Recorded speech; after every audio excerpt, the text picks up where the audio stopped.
We're spilling the tea on the Bengals tonight. Rough day in Pittsburgh against the Steelers. We'll talk about it with Jim and Rodney. Plus, we battled throughout everything this year, and we came out champions. It's trophy season for St. X for the first time since 2016. Coming up, we ask Mike Dyer about the Bombers' dominating win to bring home the crown. And the Bearcats woke up and once again made it look easy in what could have been a trap game Friday night. But the weekly question of, is it enough to sway the voters? From WCPO 9 Sports, this is Sports of All Sorts.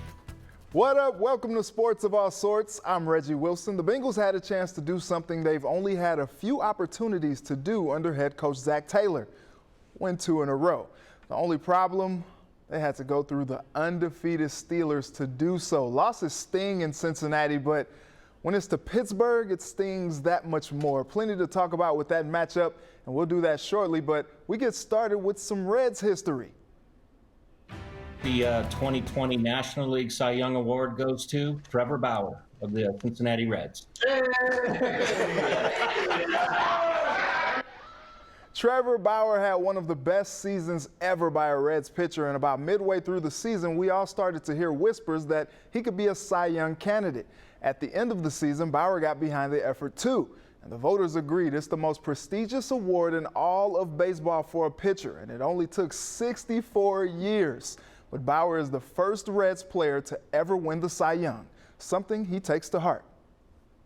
Yeah, that's a huge honor. I mean, for the oldest franchise in baseball to have not had a Cy Young Award winner, it's about time that Cincy had one. And I look forward to being able to share it with the people and interact with the fans in Cincy. The numbers are outstanding. A 1.73 ERA with 100 strikeouts, top 3 in Major League Baseball in both categories. He went 5-4 this season, pitching 73 innings over the course of 11 games. Quite the turnaround after struggling last season with the Reds. I mean, it's nice to see all the work that I've done up until this point. Just speaking personally, all the work that I've done up until this point, pay off in a big way. Bearcats fans not feeling the football rankings lately, and they won't like these either. The preseason basketball poll came out, and neither Xavier nor Cincinnati is ranked in it. But there are some notable teams in there. Kentucky will start the season number 10 in the country. Ohio State is number 23. Indiana and Louisville both receive votes in the poll. It's worth noting Walnut Hills grad Maceo Teague plays for the number 2 ranked Baylor Bears. And some sad news out of Big Blue Nation this week. University of Kentucky assistant football coach John Schlarman died at the age of 45 on Thursday after battling cancer for 2 years. John was a Highlands grad and played at Kentucky back in the mid-90s. Our thoughts and prayers are with his family and friends. Well, another week, another dominant performance from the Bearcats. ECU, the latest victim on Friday night at Nippert, and UC poured it on with a 55-17 win to remain undefeated. And the game came with a little beef at the end after the Bearcats dialed up a fake punt and then a take-that-home-with-you 75-yard run on the way out. But hey, style points, they matter, right? Anyway, Desmond Ridder says stop playing with him. 24 of 31 for 327 yards and 3 touchdowns through the air. And he threw some absolute dimes. Ridder has accounted for 17 touchdowns in the past 4 games. Friday's win sealed senior night and was the last home game for the Bearcats this season. They'll finish it out with 3 on the road and currently sit in good position to stay in the national conversation. But will it be enough to be where they want to be at the end? We will see. UC stays put at number 7 in the AP poll. Bengals back from the bye on the road, taking on the undefeated Steelers. Rough day. First quarter, Joe Burrow hits T. Higgins, but he's stripped trying to get extra yards, and the Bengals turn it over. But that 9-85 connection is still strong because Burrow goes right back deep for 54 yards on the connection. And we'll just call this the Higgins drive because a few plays later on 4th down, that's the T, sis. Higgins with the career-high 7 catches for 115 yards, and that touchdown might lose some money on that dunk, though. It's 12-7. It's all Steelers from there, though. Big Ben hooks up with Juju Smith-Schuster for 6. Burrow wasn't sacked last game. He meets the turf 4 times today. Forgettable day for the orange and black. Bengals go down 36-10, now 2-6-1 this season. We're not good enough in any area today, offense, defense, special teams, and we really weren't good enough coaching. And that is with me 100%. I feel like I let these guys down today, so it all starts with me. Back with me to talk Bengals is Bengals all-time leading scorer Jim Breach and former Bengals cornerback Rodney Heath. Fellas, how we doing? Doing pretty good, Reggie. Better than the Bengals there, Reg. Yeah, all right. So what are your initial thoughts on that brutal loss today? We'll start with you, Jim. Well, I think they got beat up by Big Brother, just like Baltimore beat them up. You know, they start off with 2 turnovers, which you can't do. They get behind the chains the whole game. They didn't even convert a 3rd down all day. And like every 3rd down was 3rd and 7, 8, 9, 10 or more. So makes it tough. And it can't sustain drives. And then they certainly weren't stopping them through the air. Rodney? Well, I will say definitely on the defensive side, you looked at some of the guys that they had out at corner and not being able to, like Jim said, stop them in the air, as well as, you know, trying to – Pittsburgh wasn't really running the ball as much. They were using the passing game to set up the run. Yep. And I think that was one of the things that, you know, they could have – Cincinnati could – they had to get aggressive with them, and they tried to do that. But when you do that, you lead the corners in one-on-one. You saw what happened. Absolutely. All right. Well, any positives to draw after that performance today? Well, I think every time you have a game, you play a game, you have experiences. And those guys, especially Joe Burrow, they've got to feel what the intensity is against Pittsburgh, against Baltimore, understand what it takes to win in the league. Because in Baltimore, in Pittsburgh, that first quarter, they just jumped all over, and they were running from behind the whole time. I think from that standpoint, experience could help them down the road. Yeah, I would agree with Jim on that one. I also felt like, you know, you went in with the coaches that weren't in the game as well. I mean, Zach said that earlier, you know, falls on him. And I would say one thing is he's going to take the lead on that. Then the next one, he needs to have these guys forget this game, learn from it, but forget it. And he needs to get his staff together, and they need to coach this next game better. All right, 0 for 13 on 3rd down today. Coach said it's on him. Why do you guys think they couldn't convert? It's just Pittsburgh Steelers. I mean, if you think about it, I mean, Pittsburgh, for one, you're playing against the best defense in the league. And when you come in and you can't do the same things that you did before. For one, I thought they should have ran the ball a little bit more. Cincinnati could have ran a little bit more and also get a little bit more ball control. But when you can't convert and you can't get into favorable 3rd downs, that's why you get those 0 and 13. And that's one of the big reasons why that happened today. So you've got a team last 2 weeks ago in Tennessee that doesn't put much pressure. They're terrible at 3rd down. Pittsburgh puts a lot of pressure, and they also had the Bengals in 3rd and long a lot. So it really played into the Steelers' favor. Even when they didn't have get the ball, they had people in space, and it's tough. And their defenders are playing tight. Mm-hmm. All right, well, Burrow looked like a rookie today. They'll just try to flush this one down the toilet. We'll try to flush it from our memory, too. But Jim and Rodney, I appreciate you guys taking the time. All right, man. Thanks for having me. Thanks, Reg. Hey, Rodney. So I want to hear from you. The question is, when do the Bengals see their first winning streak? Tweet me at Reggie Wilson TV and make sure to use the hashtag SOAS. Marymount boys soccer, Mount Notre Dame girls volleyball, and St. X football all bring home state titles this weekend. Coming up, we talk about the dominant way the Bombers made a statement for their 4th championship win with our guy, Mike Dyer. We were quarantined for 2 weeks in July. It just didn't look promising, and now we're standing here state champions because these kids were able to persevere. We told them at the very beginning when all this was happening, they were getting nervous, control the controllables, and that's all we focused on was controlling the controllables, and those kids are unbelievable. They did an unbelievable job. The coaching staff did an unbelievable job. The community. St. X reigns supreme in historic fashion, taking down Pick Central 44-3 to win his 4th state championship. Our next guest wrote about the accomplishment, high school insider Mike Dyer. Mike, thanks for taking the time. Reggie, it's always a pleasure speaking with you about high school football. It's a great time of year. Mike, I was at the game and couldn't believe what I was witnessing. You watched as well. How significant is this dominant win against the defending state champs, a top 15 team in the nation? Well, you know what? You put it so perfectly there, Reggie. I mean, you were as surprised as everybody else that watched that game and anybody who's followed high school football in the state of Ohio all season.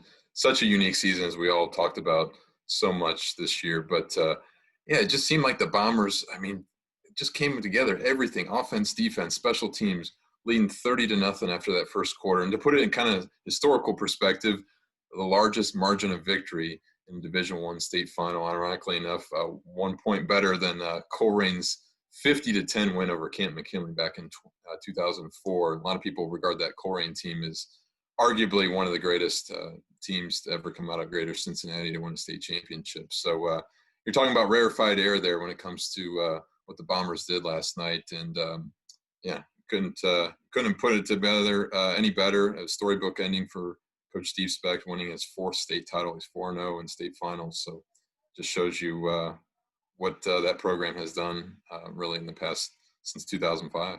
I talked to St. X quarterback Brogan Mackay after the game. He took responsibility for his play the last couple weeks and came out and played superb. How special is he, just a junior, in his first year as a starter? Coach Steve Speck normally doesn't single out players, and you rarely hear him talk about any individual performances or players, unless it's like a senior captain. He mentioned Matthew Devine, senior linebacker, this past week. But a couple of weeks ago, I had him on with Tom Bolden. We did a Zoom interview, and I asked him about Brogan. He said, you know, Brogan's going to end up being one of those elite quarterbacks to come out of St. X. And that's really obviously high praise because Coach Speck has coached a lot of talented quarterbacks. You go back to, you know, Chase Wolf and Sean Clifford, Matthew Reevy, who's now at Boston College, going back to Robbie Schoenhoft, who is an All-American in his own right back early in Coach Speck's coaching career there with the Bombers. So, you know, when it's all said and done, you know, who knows what next year brings, but obviously the Bombers bring back a lot of talent, including Brogan. And I think you're going to continue to see that production and give a lot of credit to offensive coordinator Andrew Coverdale. I know a lot of media members have started to mention his name, and Coach Speck has mentioned him going back even last season. But this offense really is predicated on a lot of preparation, a lot of hard work from Coach Coverdale, because you could see kind of the fruits of their labor. In Division II, LaSalle falls short of their 2nd straight state final with a loss to Massillon Friday night. Mike, how do you put this season into perspective for the Lancers? I think there's going to be a lot of pride for what the Lancers did this year. I mean, a lot of spotlight with the secondary, obviously, the college commits that a lot of those DBs and safeties committed early on. But, you know, and Zach Branham, their senior quarterback, so much of a leader for them. And you can talk about that all season, whether he ran the ball, threw the ball. And everybody knew that they had a target on their back, being the reigning state champions and defeating Massillon up in Canton last year. And lo and behold, here they are playing them in a state semifinal game in Marysville, obviously a neutral site. But you know, just coming up short, I think they don't have to hang their heads whatsoever, because I think the Lancers had an outstanding season. And like I said, talk about those players, those seniors, they're going to go on and certainly take the next step and play at the next level. And I think Coach Pat McLaughlin, you know, not having Jabron Payne past few weeks too, I mean, what could have been, you know, maybe if he's not injured, that sort of thing, maybe things are a little bit different. But obviously he'll be coming back for his senior season. There's a lot of talent still remaining on both sides of the ball for LaSalle. So I think they'll be in good shape going forward. Mike, Coach Hancock was a little spicy after Wyoming's tough loss in the state semis last night, saying there's been a lot of disrespect for his program. But let's give them their flowers. How impressive is what the Cowboys accomplished this year, especially after losing Mr. Football, Evan Prater? The tradition continues. I mean, you look at what Wyoming has done over the years, and especially under Coach Hancock more recently. I mean, 3 consecutive regional championships. They got an awful lot to be proud of. And, you know, like I said, I think that give a lot of credit to Coach Hancock and his coordinators, because they've had a fantastic season. What they've done in the regular season, Reggie, I mean, you're talking about a long, sustained regular season winning streak that really nobody has touched in the state of Ohio. Lastly, Roger Bacon also comes up short last night, but Corey Kiner moves up to number 10 all-time in the state of Ohio for rushing yards. Can you sum up his incredible career with the Spartans? Reggie, when you talk about what Corey Kiner has done in his high school football career, I mean, he is one of only 11 high school football players in the state of Ohio to ever rush for 7,000 or more yards during his career. So you're talking about something that I hope everybody appreciates, whether you live in Greater Cincinnati or another part of the state of Ohio. And I, for my vote, obviously he should be Mr. Football, as I think most people around here would tend to think so. But I just hope everybody appreciates what we're seeing, what we have seen. Mike, as always, I appreciate your insight. Thank you, Reggie. Appreciate it. FC Cincinnati finishes another season in last place, but is the future bright? Coming up, we ask Laurel Pfahler what the club needs to do to win more consistently next season. Welcome back. FC Cincinnati finished in last place for the second straight season in the MLS. Joining me for some soccer talk is the always knowledgeable FC Cincinnati beat writer Laurel Pfahler. Laurel, thanks so much for hanging out. I always enjoy talking with you, Reggie. Thanks for having me. Laurel, after another disappointing year, what are your takeaways from the 2020 campaign for FCC? It's hard to see the improvement because you just didn't see it in the results, but I can honestly say that I did see improvement in this team. They still gave up. When they gave up goals, they had trouble not allowing more goals. So it seemed to, anytime they let up a goal, you kind of felt like, oh no, there's going to be another one coming. But they did have 7 clean sheets. They only gave up 36 goals in the season, which last year in 34 matches, 11 more matches than this year, they gave up 75. So the defense was much improved over last year. The problem was just they couldn't score goals. So they finished with 12 goals. And that was, kind of mind-boggling because they had the pieces. We had high expectations for Jurgen Locadia, some of the other pieces that they brought in, like Yuya Kubo. They just couldn't put it together. So it's hard to see the improvement just looking at the results, but it was a step forward. And now, they're going to make a lot of changes, and hopefully Jaap has the guys that he feels like can run his system. And that leads me to my next question. What does the club need to do this offseason to improve? Well, if you ask Jaap, he actually will tell you the defense wasn't as good as he thought it would be, which tells you that he has some high expectations. They are going to be replacing possibly three starters on the back line just based on the roster moves that they made. But they do need to improve the midfield. I think that's where a lot of the problem was. And Gerard Nijkamp has said that he wants different types of midfielders, and that's just because they need to have different ways of playing depending on who the opponent is. The thing that they mainly need is a strong attacking midfielder, someone that can really link the back end of the roster or the lineup to the attackers. So they need a playmaker in the middle. They thought Siem de Jong might be that guy, but he was hurt a lot this year and he just couldn't put it together. So I think that's the big thing that they're missing. And I think they do have the attacking pieces. They brought a lot of their attackers back. So they do have a lot of hope in those guys. They just need to find the pieces to kind of link them together. Finally, the West End Stadium set to open next year. Expectations are going to be high. What needs to happen in year 3? They have to be better. This is Gerard Nijkamp's. That's an important year for Gerard Nijkamp. He's going to have his full roster that he's had his hand on. If he can't start turning out some results, I think that the pressure's on him. They don't want to keep replacing coaches. They're at the point where they need some consistency there. And I think that's the big problem. We don't know what Ron Jans could have done last year with this roster. I think that had a lot of impact on what happened in 2020 was just, they had another coaching change, another guy coming in that had different ideas about some of the players. His system was a little bit different.